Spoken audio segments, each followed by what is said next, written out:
उपमुख्यमंत्री अजित पवार यांच्या विमान अपघातातील दुःखद निधनानंतर संपूर्ण महाराष्ट्र शोकाकुल आहे. या कठीण प्रसंगी पवार कुटुंबाचे सांत्वन करण्यासाठी राज्याचे सर्वोच्च नेतृत्व आज बारामतीत पोहोचले. राज्यपाल आचार्य देवव्रत, मुख्यमंत्री देवेंद्र फडणवीस आणि उपमुख्यमंत्री एकनाथ शिंदे यांनी बारामती येथील पुण्यश्लोक अहिल्यादेवी होळकर शासकीय वैद्यकीय महाविद्यालयात जाऊन पवार कुटुंबियांची भेट घेतली आणि आपल्या संवेदना व्यक्त केल्या.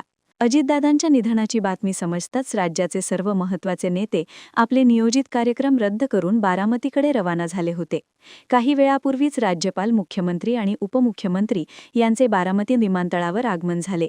तिथून ते थेट शासकीय वैद्यकीय महाविद्यालयात पोहोचले, जिथे अजित पवार यांचे पार्थिव ठेवण्यात आले आहे. यावेळी या तिन्ही नेत्यांनी शरद पवार, सुप्रिया सुळे, सुनेत्रा पवार, पार्थ आणि जय पवार यांच्यासह उपस्थित कुटुंबातील सदस्यांची भेट घेतली. अत्यंत जड अंतःकरणाने त्यांनी पवार कुटुंबाचे सांत्वन केले. राज्याच्या राजकारणातील एक खंबीर आणि कार्यक्षम सहकारी गमावल्याचे दुःख मुख्यमंत्री आणि उपमुख्यमंत्री यांच्या चेहऱ्यावर स्पष्टपणे जाणवत होते. या भेटीदरम्यान महाविद्यालयाच्या परिसरात मोठी सुरक्षा व्यवस्था तैनात करण्यात आली असून हजारो कार्यकर्त्यांची गर्दी आपल्या लाडक्या नेत्याच्या दर्शनासाठी जमली आहे. विशेष प्रतिनिधी NTV न्यूज मराठी, बारामती.